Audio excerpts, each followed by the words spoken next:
La Voz de América presenta.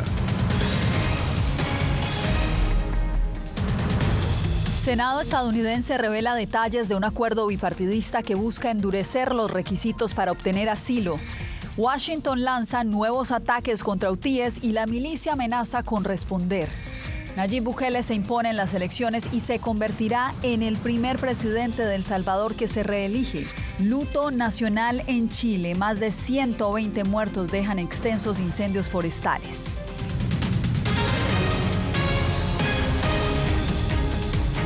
¿Qué tal? Les doy la bienvenida a esta semana de información en El Mundo al Día. Soy Yasmín López. Senadores republicanos y demócratas dieron a conocer detalles del multimillonario proyecto de ley que le otorgaría al presidente Joe Biden poderes para adoptar medidas estrictas en la frontera sur estadounidense y de esa manera endurecer las leyes de asilo. Paula Díaz, cuéntanos qué tan probable es que este proyecto pase ambas cámaras del Congreso, pero inicialmente la del Senado, que es la liderada por los republicanos. Yasmín, pues te cuento que este proyecto tiene un futuro incierto. Por un lado, cuenta con el apoyo del presidente Joe Biden y por el otro, enfrenta una amplia oposición del liderazgo republicano. El proyecto tendría un voto de prueba este miércoles.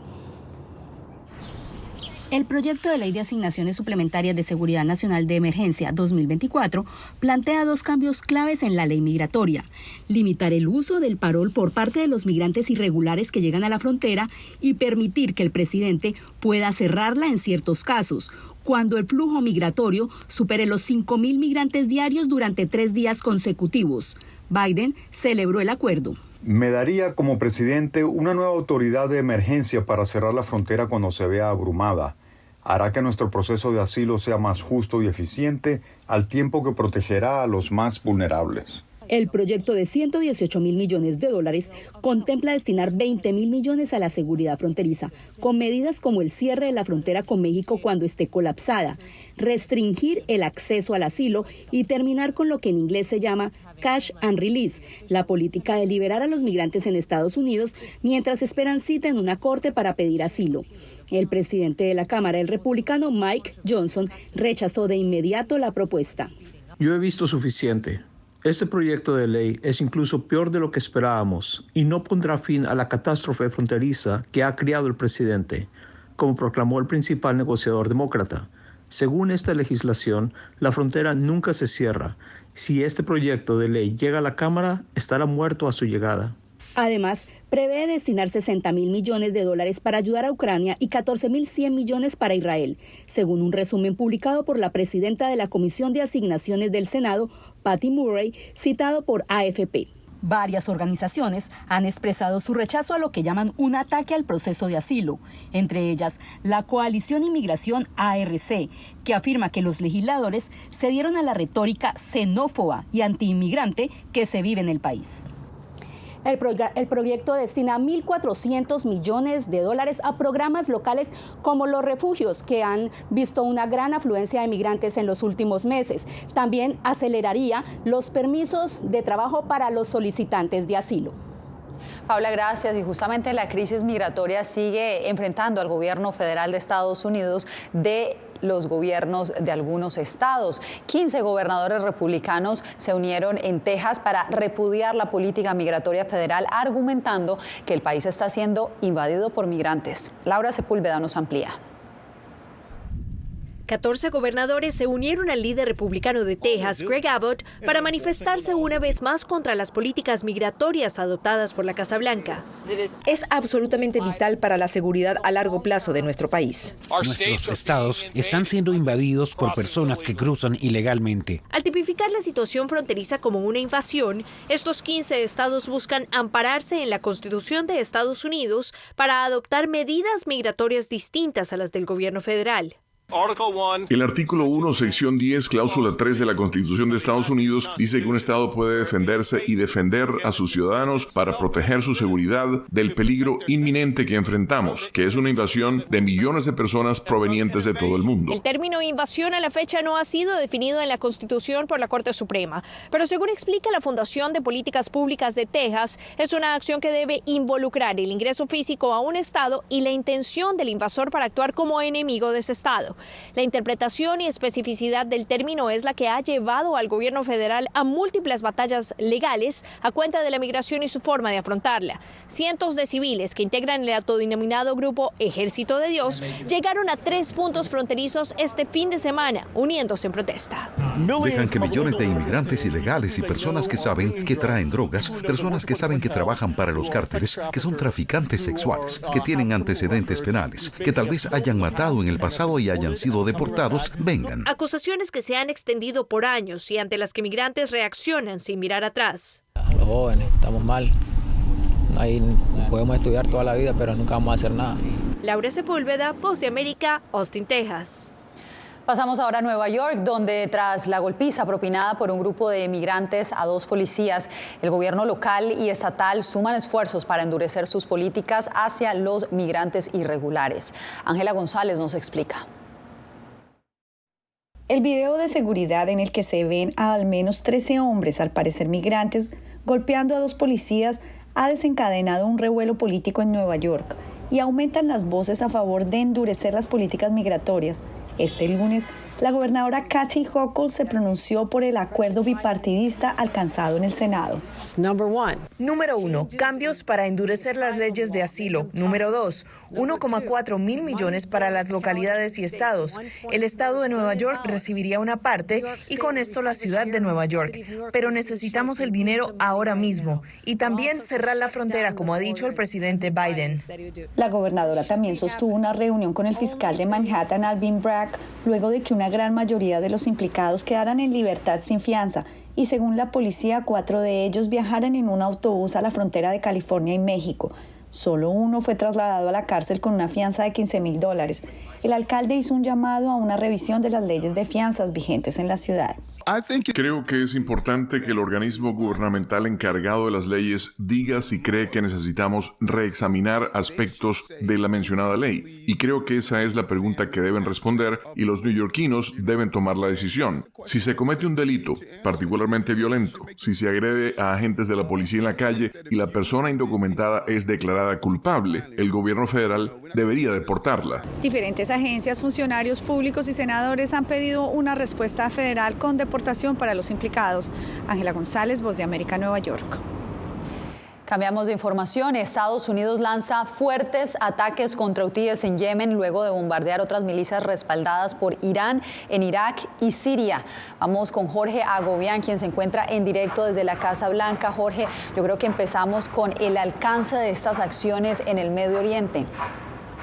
Yasmín, el domingo fuerzas del Comando Central de Estados Unidos y de Reino Unido llevaron a cabo un ataque contra objetivos hutíes en Yemen. Posteriormente se reportó un ataque con drones a una base que alberga tropas estadounidenses en el este de Siria, que habría matado, según los informes, a 6 combatientes kurdos aliados. Un grupo de milicias iraquíes que son respaldadas por Irán se atribuyó estas acciones que llegan en un momento en el que siguen aumentando las tensiones en Medio Oriente por la guerra entre Israel y Hamás, y mientras el gobierno de Estados Unidos sigue diciendo que aunque no busca un conflicto más amplio en Medio Oriente, seguirá protegiendo a sus tropas en el terreno. Este lunes habló y reaccionó sobre estos ataques el portavoz adjunto del Departamento de Estado. Este tipo de acciones son increíblemente desestabilizadoras, no son seguras, suponen un mayor riesgo y ponen en peligro a civiles, a los miembros del servicio militar, incluidos los miembros del servicio de otras fuerzas asociadas, y por eso tomaremos las medidas adecuadas. Bajo instrucciones del presidente Joe Biden, el Pentágono ha reiterado que tras el ataque del pasado viernes contra funcionarios o miembros de la Guardia Revolucionaria Islámica, que atacó, según ha dicho el Pentágono, a 85 objetivos en Siria e Irak, seguirán con sus maniobras en la región y que es el principio de las acciones, pero repitiendo nuevamente durante esta jornada que no buscan un conflicto más amplio en el Medio Oriente, a pesar de las visiones contradictorias que tienen algunos especialistas y expertos sobre el asunto. Era Jorge Agobián informando desde la Casa Blanca. Gracias, Jorge.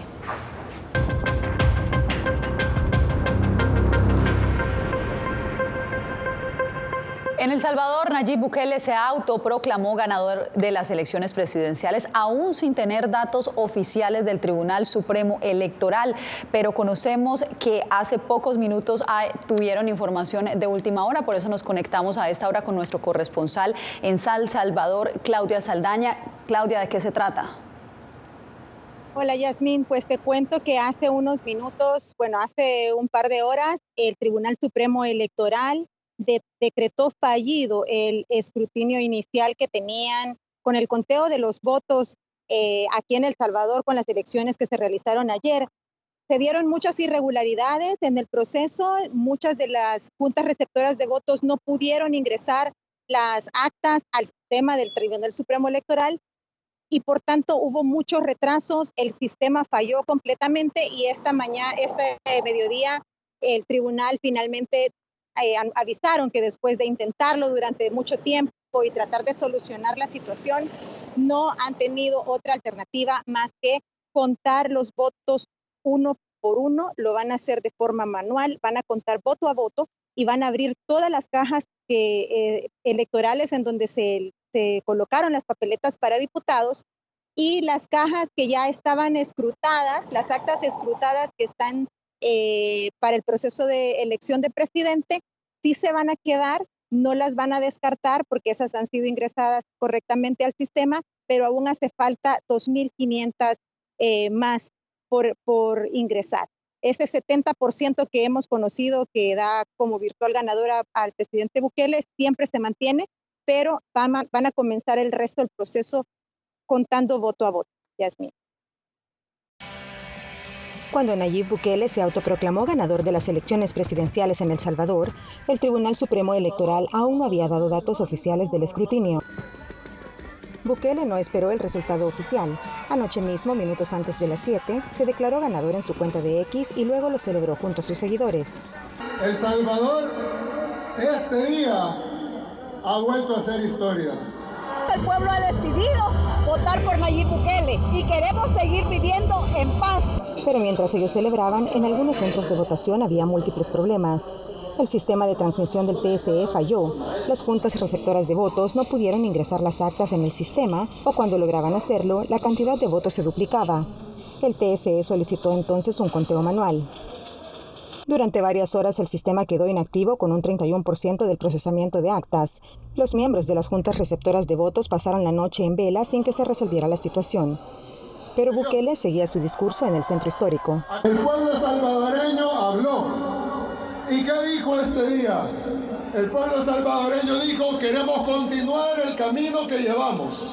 El embajador de Estados Unidos en El Salvador, William Duncan, y el secretario de Estado, Anthony Blinken, felicitaron al ahora presidente electo cuando ya se conocía oficialmente en el sitio del TSE que se ha procesado el 70% de las actas. Pero algunas organizaciones externan su preocupación. Esperaría yo que el informe final de la misión de observación de la OEA incorpore, analice, evalúe todos estos hechos que rodearon las elecciones, estas irregularidades, estos cuestionamientos, estas dudas. Partidos de oposición han condenado la falta de transparencia del TSE. Se espera que el tribunal termine hoy de procesar los resultados finales. Y como sabemos, ese conteo no será hoy, se va a procesar en los próximos días, aunque el tribunal no dio detalles de cuándo ni cómo iniciarán este proceso de conteo voto a voto. Yasmín. Claudia, quedamos atentos, manténnos informados. Y en más noticias, este lunes el Palacio de Buckingham reveló que el rey Carlos III ha sido diagnosticado con cáncer, que no está relacionado con el tratamiento al que el rey se sometió recientemente debido a una afección benigna de próstata. El anuncio no especifica qué tipo de cáncer padece el monarca de 75 años, quien ya inició tratamiento y por consejo médico deberá posponer sus deberes públicos. Se espera que retome su actividad habitual lo antes posible, según informó el Palacio de Buckingham. Bien, y cuando volvamos, los efectos del cambio climático golpean a Chile con intensos incendios forestales y a California con fuertes lluvias e inundaciones. Volvemos con más.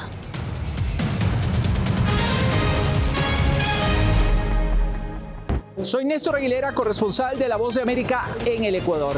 Informar sobre la realidad de un país exige una alta dosis de responsabilidad periodística, más aún cuando las noticias evolucionan a cada instante. Aquí en La Voz de América encuentras noticias veraces, precisas y balanceadas. Valores profesionales que me motivan a trabajar día a día para informarte de manera profunda sobre los temas que más impactan tu vida diaria. Porque en La Voz de América, la prensa libre importa. Actualidad. Que la inteligencia artificial va a estar presente en nuestro día a día. Intentan sacarse de encima a trabajadores. Análisis. El cambio climático está teniendo muchísimos impactos que afecta siempre a los más vulnerables. La región necesita ayuda. Debate. Proteger a las escuelas con armamentos. Es una total ridícula, es algo inverosímil. Con la información más allá de los titulares.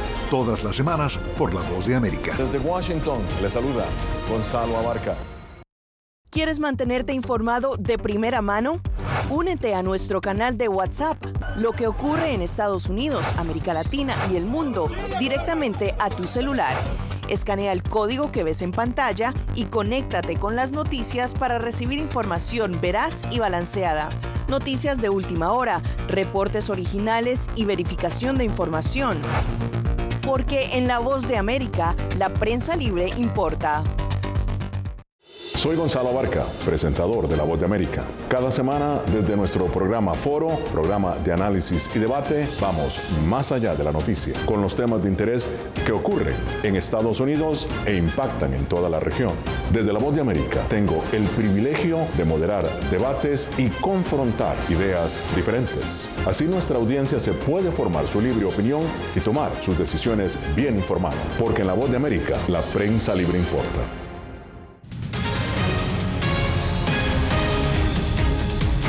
Más de 120 muertos ya dejan los devastadores incendios forestales que arrasan la región de Valparaíso en Chile. Jacopo Luzzi nos tiene lo más reciente. Más de 120 personas han muerto por los devastadores incendios forestales que han afectado la región de Valparaíso en Chile. Según las autoridades, el número de fallecidos seguirá aumentando, mientras que cientos de personas permanecen desaparecidas. El presidente Gabriel Boric declaró el estado de emergencia y dijo que pondría a disposición todos los recursos necesarios para afrontar esta tragedia, definida de proporciones inmensas. La prioridad de hoy, lo hemos dicho, pero lo reiteramos, es salvar vidas. Siguen existiendo focos activos. Por ahora aún se cuentan más de 150 fuegos activos, en los que se señalan como los incendios más mortíferos registrados en Chile. El país guardará 2 días de luto nacional. Las primeras evidencias apuntan a órdenes de evacuación defectuosas, que según algunos residentes pueden haber contribuido al aumento de víctimas. Esto era un infierno. Explosiones, autos, traté de ayudar a la vecina de ahí a apagar el auto. No pude, ocupé las botellas de agua, mi casa se estaba empezando a quemar por atrás. Logré apagarlo. De ahí fue como te digo, algo... El infierno yo creo que es poco. Las autoridades investigan las causas de estos incendios. La actual ola de calor en Chile, que ha causado amplias sequías, contribuyó a los incendios de manera crucial, según expertos. Jacopo Luzzi, Voz de América. Entre tanto, California registra 2 días de lluvias históricas. Un río atmosférico ha dejado autopistas y carreteras inundadas y a miles de residentes sin electricidad. Alex Segura nos reporta desde Los Ángeles. Una peligrosa tormenta invernal fustiga a California con el riesgo de inundaciones potencialmente mortales después de que el gobernador Gavin Newsom proclamara el estado de emergencia. La proclamación de emergencia incluye disposiciones que autorizan la respuesta de la Guardia Nacional de California, facilita beneficios de desempleo para los residentes afectados y aprueba a contratistas y servicios públicos de fuera del estado para reparar los daños de la tormenta. Las fuertes precipitaciones han inundado carreteras y autopistas en los condados de Los Ángeles y Ventura, provocando situaciones peligrosas al volante. Sí, anoche el auto fue como un hidroavión, así que después de eso me mantuve alerta y reduje un poco la velocidad del auto. Cada vez que pases por un charco, suelta el acelerador. La caída de precipitaciones ha sido tan intensa en las últimas horas que la Oficina Nacional de Administración Oceánica y Atmosférica ha calificado de alto riesgo la amenaza de inundaciones. El Centro de Predicción Meteorológica ha emitido 2 días consecutivos de alertas por lluvia, con 4 sobre 4 de riesgo para gran parte del sur de California. Esto es muy raro e inusual y una fuerte señal de un riesgo muy alto. La tormenta invernal que impacta California desde la tarde de este domingo es la segunda que ocurre en los días recientes y se espera que continúe durante toda la semana. Alex Segura, Voz de América, Los Ángeles. Nosotros hacemos una breve pausa y volvemos en instantes. ¿Hay un dicho sobre Chile? Periodismo, La Prensa Libre Importa, una coproducción de La Voz de América y Mega Noticias. En Chile hay libertad de expresión, pero que no hay donde expresarla. Disponible en vozdeamerica.com. ¿Quieres mantenerte informado de primera mano? Únete a nuestro canal de WhatsApp. Lo que ocurre en Estados Unidos, América Latina y el mundo directamente a tu celular. Escanea el código que ves en pantalla y conéctate con las noticias para recibir información veraz y balanceada. Noticias de última hora, reportes originales y verificación de información. Porque en La Voz de América, la prensa libre importa. Soy Jorge Agobián, corresponsal de La Voz de América en la Casa Blanca. Nuestro trabajo es conectar a Latinoamérica con Washington. Aquí somos la voz, oídos y ojos de nuestro continente para reportar lo que se decide en Estados Unidos e impacta en nuestros países. Traemos a esta sala de prensa las preguntas que la gente se hace y hablamos en un lenguaje sencillo para explicar las políticas globales, sus defensores y detractores. Y lo entregamos a nuestra audiencia para que saque sus propias conclusiones. Porque en La Voz de América, la prensa libre importa. Siento miedo de ejercer periodismo. Periodismo, La Prensa Libre Importa, una coproducción de La Voz de América y Teleamazonas. Siento miedo de decir que soy periodista. Disponible en vozdeamerica.com. ¿Cómo decidió este grupo de hombres no acabar con la civilización? Presentamos De Yalta a Malta, una serie documental que analiza las relaciones y amistades entre los líderes de la Guerra Fría. Cómo interactuaron, cuándo se conocieron y llegaron a discutir el destino del mundo. Es un lado de la historia que usted necesita ver. De Yalta a Malta. Vea los 5 episodios ahora mismo en VOA+.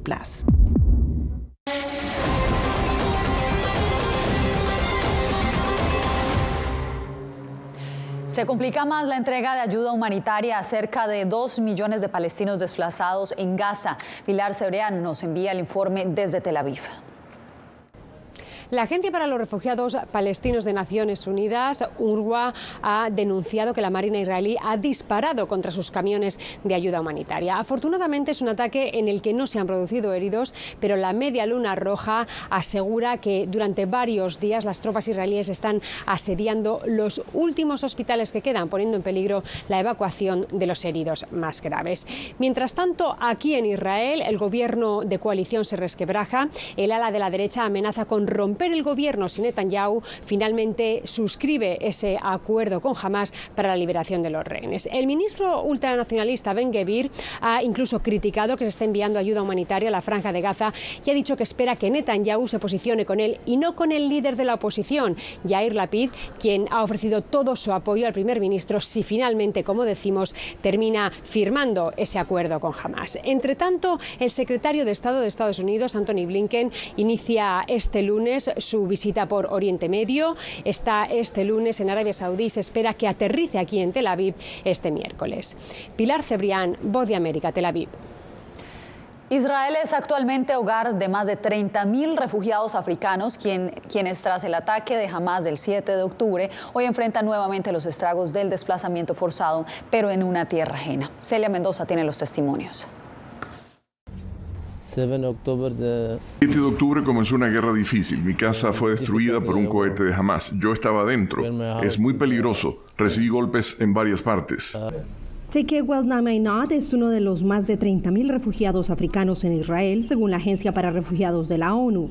Escapó en 2010 de la guerra en Eritrea y se estableció en la ciudad costera de Ashkelon, de donde se vio forzado una vez más a escapar junto a más de 1.200 refugiados africanos. Cuando mi casa se incendió, me llevaron a un hotel en Ashkelon, pero cayó otro cohete cerca de allí, así que decidí irme a Tel Aviv. Esto es lo que queda de la casa de Tequén y su familia aquí en Ashkelon. Como pueden observar, después de que la golpeara un misil lanzado desde Gaza el 8 de octubre, quedó completamente destruida. Sin embargo, él asegura que las consecuencias más difíciles son las psicológicas.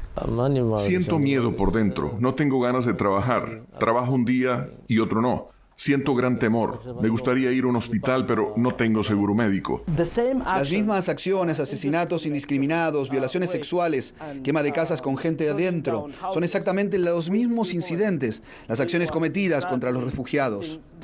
Monin Harum es un especialista para asistencia de Hayas Israel, una ONG que trabaja para ayudar a estos refugiados, y explicó a La Voz de América los retos que enfrenta esta comunidad. El sistema en Israel desafortunadamente está relacionado con el documento de identidad israelí, pero la gran mayoría de los refugiados no tienen esta identificación. Entonces ha sido difícil para ellos acceder a los servicios proporcionados por el gobierno para evacuarlos a todos. Un reto que se ha hecho más visible tras el ataque de Hamas. Celia Mendoza, Voz de América, Ashkelon. Usted quédese con nosotros, volvemos en solo minutos. Soy Verónica Villafañe, corresponsal para La Voz de América en Los Ángeles. La Voz de América me ha dado el espacio para contar las historias de personas excepcionales y continuar informando sobre las noticias más importantes y relevantes para nuestra audiencia, presentando los hechos de forma imparcial y con fuentes confiables, principios fundamentales del periodismo. Por eso valoro trabajar con La Voz de América, donde la prensa libre importa. Actualidad. Que la inteligencia artificial va a estar presente en nuestro día a día. Intentan sacarse de encima a trabajadores. Análisis. El cambio climático está teniendo muchísimos impactos que afecta siempre a los más vulnerables. La región necesita ayuda. Debate. Proteger a las escuelas con armamentos. Es una total ridícula, es algo inverosímil. Con la información más allá de los titulares. Todas las semanas por La Voz de América. Desde Washington, le saluda Gonzalo Abarca. Soy Claudia Saldaña, corresponsal de La Voz de América en El Salvador. Ejercer el periodismo es un desafío que crece constantemente frente a la complejidad del escenario político de mi país. Presentar todas las voces, todos los ángulos y el contexto nos permite ofrecer a ustedes, nuestras audiencias, un panorama más completo de nuestra realidad.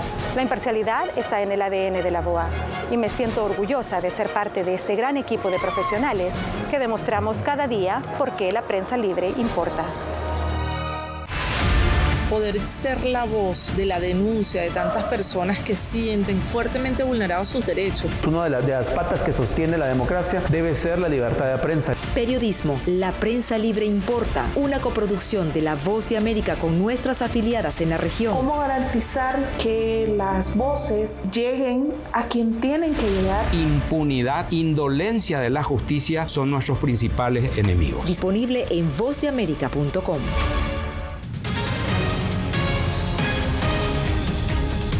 La FIFA confirmó las ciudades que servirán de sede al Mundial de Fútbol 2026. Desde Miami, José Pernalete tiene las reacciones de los fanáticos.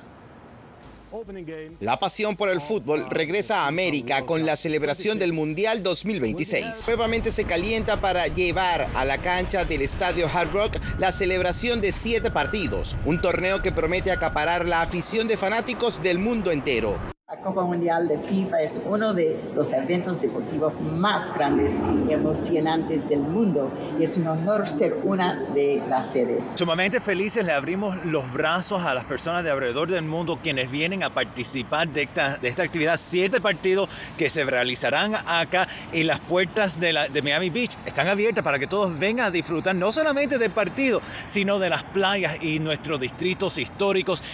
En el sur de Florida se jugará el partido por el tercer y cuarto lugar del Mundial 2026. El aforo del estadio es de aproximadamente 65,000 personas. Se perfila una oportunidad para dar a conocer al mundo entero otras cualidades del sur del estado. Pero Miami se ha venido convirtiendo en la casa del soccer. Tenemos un sinnúmero de academias deportivas en todas las ciudades que hacen parte de lo que es el condado de Miami-Dade. El Mundial FIFA 2026 se inaugurará en Ciudad de México y también contemplará juegos en Canadá y otras ciudades estadounidenses. José Pernalete, Voz de América, Miami. Con la emoción de esta fiesta del fútbol nos despedimos por hoy. Gracias por conectarse con nosotros en El Mundo al Día. Les informo.